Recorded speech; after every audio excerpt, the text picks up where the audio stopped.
After Piers Morgan stepped away from us here at GMB on Tuesday, he tweeted that free speech is a hill he's happy to die on. So Piers accompanied the post with a picture of Winston Churchill alongside the quote, "Some people's idea of free speech is that they are free to say what they like. But if anyone says anything back, that is an outrage." So, does free speech in Britain mean you are free to say whatever you want? Joining us now to discuss this is Guardian columnist Owen Jones and political commentator Calvin Robinson. Good to see both of you this morning. Let me come to you first of all, Owen. What do you think? Are people free to say whatever they want? Yeah, I mean, the right to freedom of speech is very important. People fought and struggled. People died fighting for freedom of speech in this country. And the rights to democracy that we have were won by our ancestors, our grandparents, our great-grandparents. They struggled at great cost. But I think people get confused as to what free speech is. Free speech doesn't mean you have the right to a TV programme or to a newspaper column. It doesn't mean that you have the right to any form of public platform. Most people in the country don't have a public platform, and they still have the right to freedom of speech. So when Katie Hopkins lost her job on LBC after what she said, because the right to free speech doesn't mean the right to freedom of speech without consequences, that wasn't an attack on her freedom of speech. She could carry on being as hateful and as nasty and bigoted as she wanted, and has continued to be, and hasn't been arrested for doing so. And I also think sometimes it's, would you go up to someone in the street and say, "I think you're really ugly"?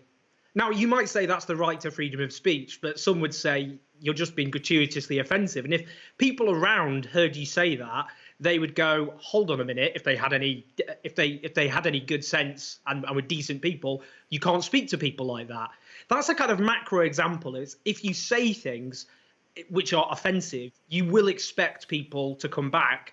And and one example as well, which I find really funny in this whole debate, is the left are often accused of being outrage merchants, always triggered, always offended. I bet you now, if I said on national television about Winston Churchill that he wasn't just the leader of the wartime government, but he oversaw the deaths of 3 million people in the Bengal famine of 1943, a lot of people watching are going to be offended. That's still a fact. Everyone gets offended by what other people say.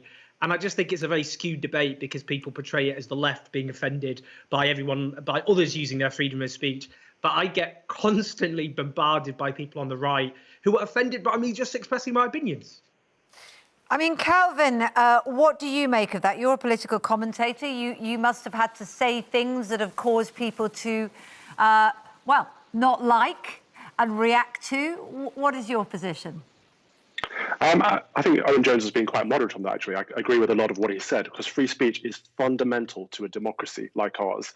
But the problem we have is that the woke mob like to silence dissenting voices. And that's when we step into dangerous times. When a high-profile newscaster can't speak, what hope do the school teachers, the nurses and doctors have? What hope does their everyman have? And, I'm all for challenging dissenting opinions, all for challenging people that think and talk differently to how we do. But that's not what happens here. What happens here is the cancel culture. They go after your livelihood. They go after your job. They want to deplatform you. And that's what's dangerous, because we need to challenge opinions. We need to, how do we know we're right? We have to make sure that our views are challenged in order to appreciate them and to change them and adjust them. That's how we get progress. That's how we move on in a society, not by shutting people down. So I think the line for me on free speech should be on, inciting violence. We've always had that line. We don't want to incite actual physical violence. That's very logical. But we've seen a shift from the left in recent times in that they don't want us to say anything that could cause offence. Well, offence is so subjective. Like Owen said, I could be offended at what he said about Churchill, but I don't want him to lose his job because of it.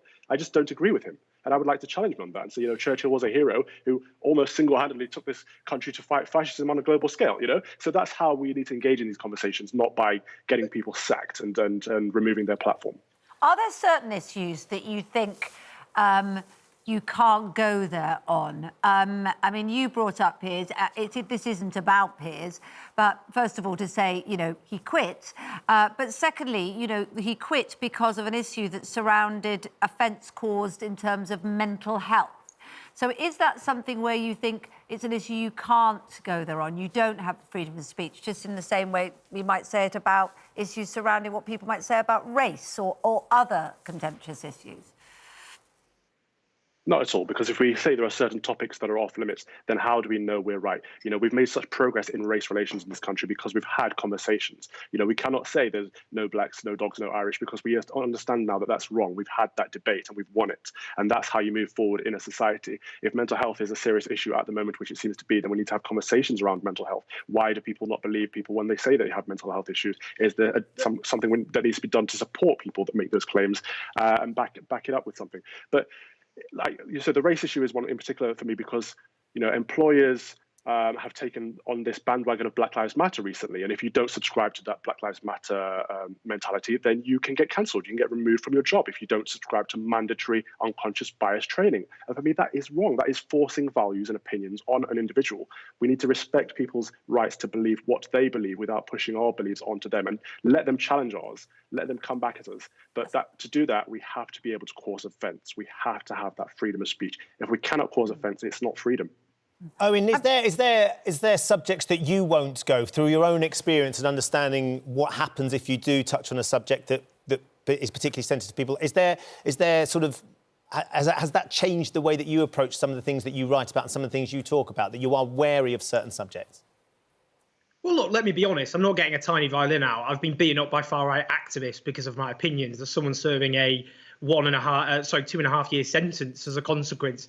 I'm more than aware of the threats to freedom of speech and the fact that I've suffered violent retribution because of the things that I say. If I start talking about, as I've said, British history, the British Empire, about the millions who died in famines in India under British rule, people get offended. They send me death threats and threats of violence. It's just a fact. That's what happens. And I think the problem I have with this whole debate is this idea of there are things you cannot say, otherwise the mob come after you. And yet the things people are saying, which you can't talk about, are things we talk about all the time. I mean, look, most newspapers in this country say pretty derogatory things about Muslims. I know that because the studies show this. Refugees, migrants, trans people. I think the issue with trans people is a very, very important one because there are constantly, most newspapers in this country talk about trans people in very negative ways. They don't get cancelled.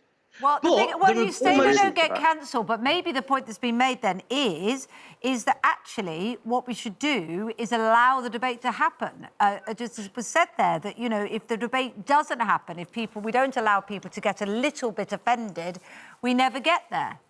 But the point I'm making is one-sided because there are almost no trans newspaper columnists in this country, and yet we constantly hear trans people spoken about in that way. As a gay man, I'd give an example. It used to be a live debate that gay people were associated with paedophilia. That was a mainstream view. That helped justify Section 28 in this country. It helped justify in the 1970s an attempt to ban gay teachers. We would say now, of course we shouldn't be having that discussion or that debate. And we would also say it would have real life consequences because it would lead to gay people being attacked in the streets. It would lead to gay people being sacked from their jobs.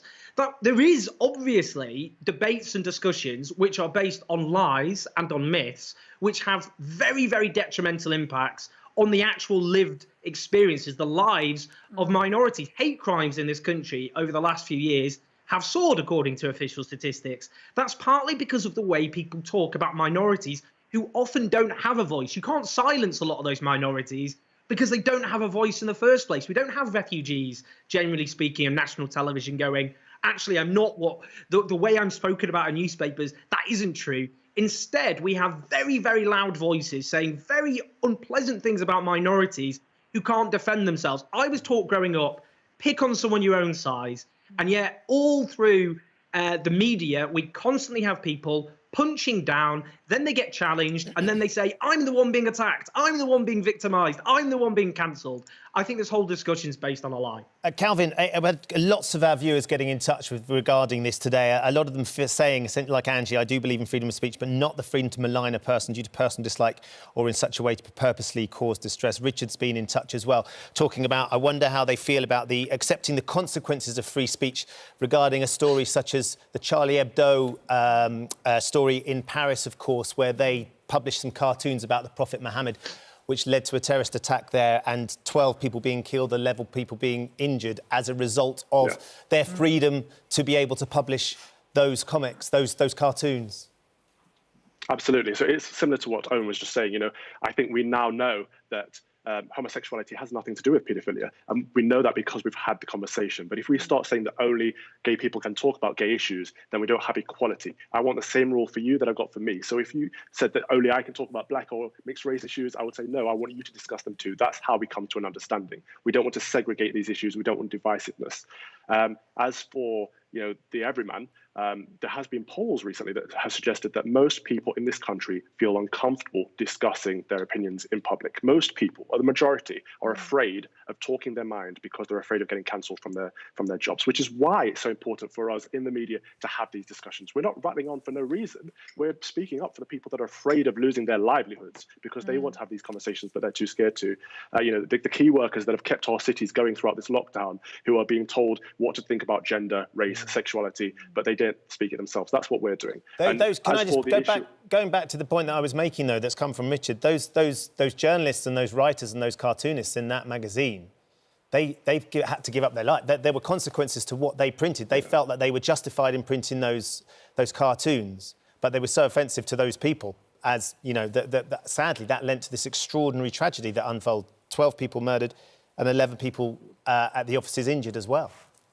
Which is awful, and which is why we need to stress the importance of free speech, and everyone has a right to express these opinions. If we said only Muslims can discuss the Prophet Muhammad, then we'd be in, again, segregated, divisive, difficult ground. And it doesn't come down to what people find offensive. Again, we need to be open to offence. We are privileged in this country to reclaim a word because we choose to take offence to a lot of things. In a lot of countries, they don't have that right. They don't have that freedom. We should celebrate that and cause as much offence as you like, as long as you are not inciting violence. That's the limit.